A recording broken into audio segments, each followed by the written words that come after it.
नमस्कार साथियों, आज मेरे इस वीडियो में आपको मैं सबका स्वागत करता हूं।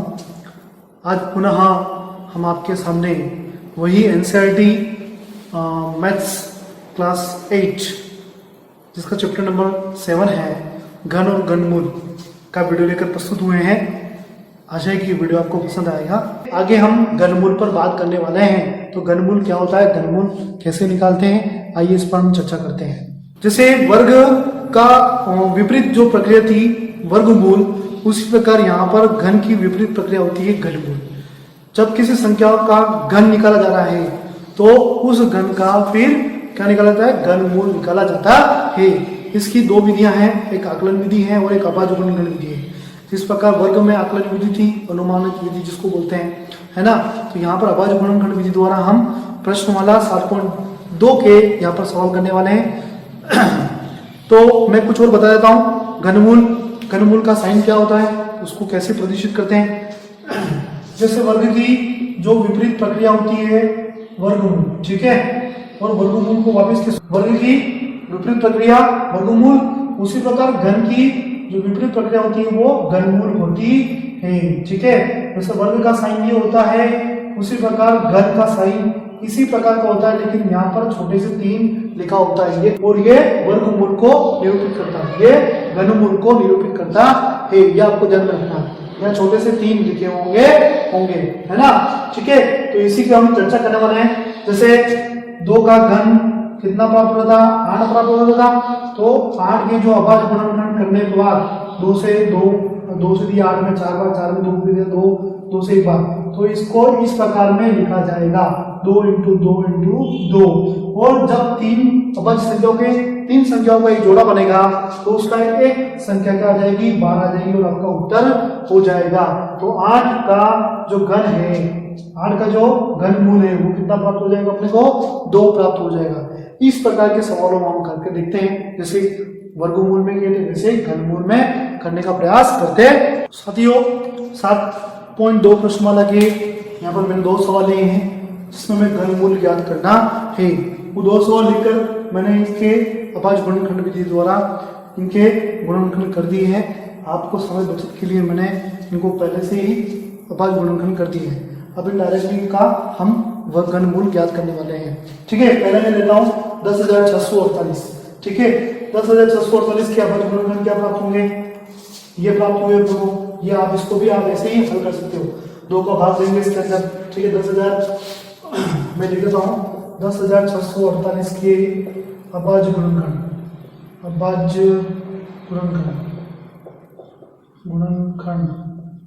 क्या क्या प्राप्त हुआ देख लेते हैं। 2 का भाग दिया 10,648 में, 2 का भाग दिया 10 में 5 बार, फिर 2 का दिया 6 में 3 बार, 2 का दिया 4 में 2 बार, 2 का दिया 8 में 4 बार, फिर 2 बार देंगे 5 में 2 बार 4, 1 उतरेगा 13 बन जाएगा 13, फिर 6 बार 12 हो जाएगा, फिर 1 बचेगा 13 में से 12 घटाया तो 12 उतरे 6 बार, फिर 2 4 बार 2 बार चला जाएगा, ठीक है। अब इसमें फिर 2 का नहीं, 2 का 1 बार, 6 का 3 बार, 6 का 3 बार, 2 का 1 बार। अब इसमें आप साथियों भाग देंगे तो ना 7 का जाएगा, ना 9 का जाएगा, ना छोटी संख्याओं का जाएगा, तो सीधा इसमें केवल 11 का ही जाएगा, ठीक है। ये मैंने अभी करके देखा, आप भी इसको करके देख लीजिएगा। तो 11 का, क्योंकि हमें पता है कि 11 का घनमूल 1331 होता है। अपन 20 तक, अपन 15 तक आराम से इसको याद कर सकते हैं।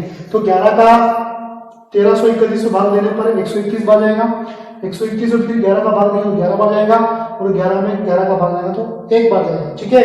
तो इस प्रकार 10,648 के हमें 2 3 बार और 11 3 बार, 2 × 2 × 2 × 11 × 11 × 11 प्राप्त होते हैं। तो ये 3 एक संख्याओं के 3 संख्याओं में एक जोड़े के रूप में यहाँ पर आपको प्राप्त हो गए। तो यहाँ पे लिखेंगे वर्गमूल, इस प्रकार से लिखेंगे वर्गमूल, उसके 3 लगा देंगे, ये क्या बन जाएगा, अपना घनमूल बन जाएगा, ठीक है। तो घनमूल 10,648 बराबर इसके जो घनमूल के रूप में हमने को जो अभाज्य गुणनखंड प्राप्त हुए, क्या प्राप्त हुए, 2 × 2 × 2 × 11 × 11 × 11, ठीक है। तो अब 3 के जोड़े बनाने हैं, यहाँ पे 3 का जोड़ा है, यहाँ पे भी 3 का जोड़ा है, तो यहाँ पे 3 का जोड़ा का एक संख्या बाहर आ जाएगी, तो यहाँ पे 2 बन जाएगा, और इस 11 का 3 का जोड़ा का एक संख्या क्या आ जाएगी, बाहर आ जाएगी, यहाँ पे 11 आ जाएगी। जब 2 का 11 में गुणा करेंगे कितना प्राप्त हो जाएगा, 22 प्राप्त हो जाएगा। तो 10,648 का जो घनमूल है वो हमें कितना प्राप्त हुआ, अभाज्य गुणनखंड विधि द्वारा 22 प्राप्त हुआ।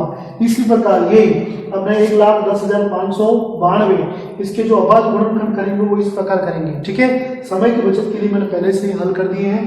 2 का भाग इसके अंदर देंगे तो 55,296 आएंगे, फिर 2 का भाग देंगे इसके अंदर तो 27,648 प्राप्त होगा, फिर 2 का भाग देंगे तो 13,824 प्राप्त होगा, फिर 2 का भाग देंगे तो 6,912 प्राप्त होगा, फिर 2 का भाग देंगे तो 3456 प्राप्त होगा, फिर 2 का भाग देंगे इसके अंदर इसका आधा कितना हो जाएगा, 1728 प्राप्त हो जाएगा, फिर 2 का भाग देंगे इसके अंदर 864, फिर 2 का भाग दिया तो 432 में फिर 2 का भाग दिया तो 216, फिर 2 का भाग देंगे तो 108 में फिर 2 का भाग दिया तो 54 प्राप्त होगा, तो 54 में 2 का भाग देने पर 27 प्राप्त हो जाएगा।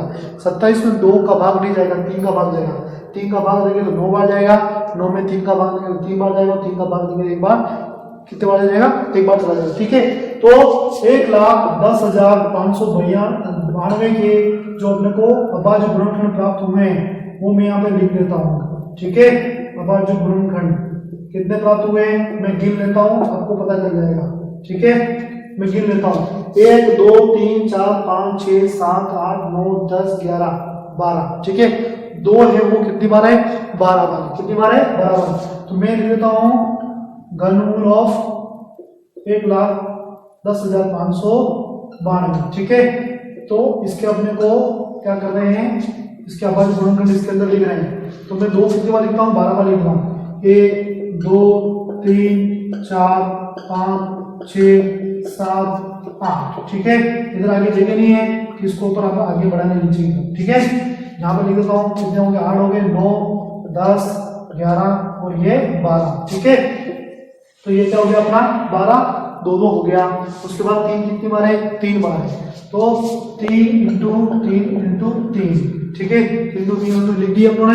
अब हम लोग क्या करना, घनमूल में 3 के जोड़े बनाने हैं, तो 2 का 3 का एक जोड़ा बन गया, फिर 2 का 3 का एक जोड़ा बन गया, फिर 2 का 3 का एक जोड़ा बन गया, फिर 2 का 3 का एक जोड़ा बन गया, ठीक है। फिर 3 का भी 3 संख्याओं का एक जोड़ा ये बन गया। तो कितने जोड़े बने, 1 2 3 और 4 और ये 5 जोड़े बने, ठीक है। तो इन जोड़ों के एक संख्या पर क्या करेंगे, घनमूल से बाहर निकालेंगे। तो इस जोड़े का 2 है, इस जोड़े का 2 है, इंटू इस जोड़े का 2 है, और इस जोड़े का 2 है, और इस जोड़े का 3 है। जब इसको आपस में गुणा करोगे, 2 का 2 में किया 4, 4 का 2 में किया 8, 8 का 2 में किया 16, 16 में 3 का किया तो कितना होगा, 16 दिया 48, ठीक है। तो 1,10,592 का जो घनमूल प्राप्त हुआ वो कितना प्राप्त हुआ 48 प्राप्त हुआ। ऐसे ही आपको और भी जो इसके क्वेश्चन दिए गए हैं उनको ऐसे हल करना है। इसके बाद एक विधि और आपकी बचती है आकलन विधि। उसमें आपको क्या करना है, अनुमान लगाना है और देखना है कि उसका घनमूल कितना होगा, ठीक है। जैसे कि वर्गमूल में अपन निकाल रहे थे, देख रहे थे कि पीछे की संख्या कौन सी है, इकाई का क्या है, उसी प्रकार अनुमान लगाकर इसको हल करना है। आइए 7.2 का हम 14 सवाल देखते हैं।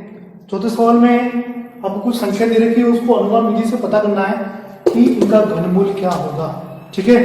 तो पहला सवाल अपने पास है 4913 मतलब 4913। तो आपको क्या करना है, 4913 को ध्यान से देखना है। सबसे पहले इसका इकाई अंक देखना है। यहाँ पर इकाई अंक कौन है, 3। मैंने बताया था कि किसी संख्या है ना का घन करते हैं, अगर उसका 7 होता है तो घन संख्या में उसका इकाई अंक क्या हो जाता है, 3 हो जाता है, ठीक है ना। तो इसका मतलब ये एक जोड़ा दिया बन गया, एक जोड़ा है, 2 2 3 3 संख्याओं का आपको जोड़े बनाना। सबसे पहले जो 3 संख्या लेके जोड़ा बना दिया और इसका यहाँ पे एक ही बची, इसका एक ही जोड़ा बना, ठीक है। तो यहाँ पीछे इकाई अंक देखा, तो इस पूरी संख्या का इकाई अंक के पीछे 3 है, तो उस घनमूल वाली संख्या में है ना जो संख्या है उसका इकाई अंक क्या होगा, 7 होगा। आगे वाली संख्या देखते हैं, यहाँ पर कितनी है, 4। तो 4 संख्या मतलब ये घन संख्या है ना। तो अपन देखते हैं कि ये किसके बीच में आती है, क्या ये घनमूल संख्या है ये घन संख्या है। चार तो घन संख्या है नहीं अपने पास एक तो घन संख्या एक तो है 1 और एक है 8। एक किसकी है? एक 3 की घन है, 8 किसकी है? 3 की है। इन दोनों के बीच में आती है। तो आप लोगों को बड़ी संख्या तो ले लेनी है, इससे छोटी संख्या लेनी है। 4 से छोटी संख्या घन संख्या कौन है? 1 है। आपने 3 की घन बोल दिया। 3 की घन बोल दिया, काट दो इसको वापस। हाँ वो काट देंगे, आप कंटिन्यू काट देंगे, ठीक है काट देंगे। हाँ तो मैं बता रहा था आपको कि 3 का जो घन संख्या घनमूल में इकाई अंक होगा वो 7 होगा, 3 का 7, ठीक है। और 7 का कितना होता है? 3 होता है, मैंने आपको पहले बता दिया, ठीक।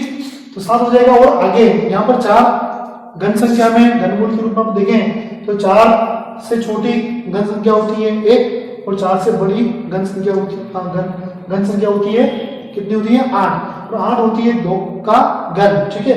2 की घन होती है 8 और 1 का घन कौन होती है? 1 होती है। तो 4 से छोटी घन संख्या कौन सी है? 1 अपने को लेनी है। तो एक घन संख्या किसकी घन है? एक की घन संख्या है, तो यहाँ पर आपको 1 लिख देना है। इस प्रकार से अनुमान विधि से 4913 का जो घनमूल प्राप्त होता है वो कितना प्राप्त होता है? 17 प्राप्त होता है। नहीं समझ में आया? फिर समझते हैं। एक और एग्जाम्पल देखिए, यहाँ पर 32,768 है, ठीक है। सबसे पहले पीछे बाईं तरफ से आपको दाईं तरफ से शुरू करना है, 3 के जोड़े बनाने हैं। तो एक 3 का जोड़ा बन गया और एक जोड़ा ये बन जाएगा। इसमें 2 अंक की कोई दिक्कत नहीं है। अब यहाँ पर पीछे इकाई का अंक देखिए कितना है? 8 इकाई का अंक है। तो 8 इकाई का अंक घन संख्या में कब आएगा? जब संख्या में कितना हो? 2 हो। मैंने आपको पहले बताया, ठीक है। तो इन तीनों का यहाँ पर इकाई का अंक क्या ले लेते हैं? 2 ले लेते हैं, जो संख्या में होता है, ठीक है।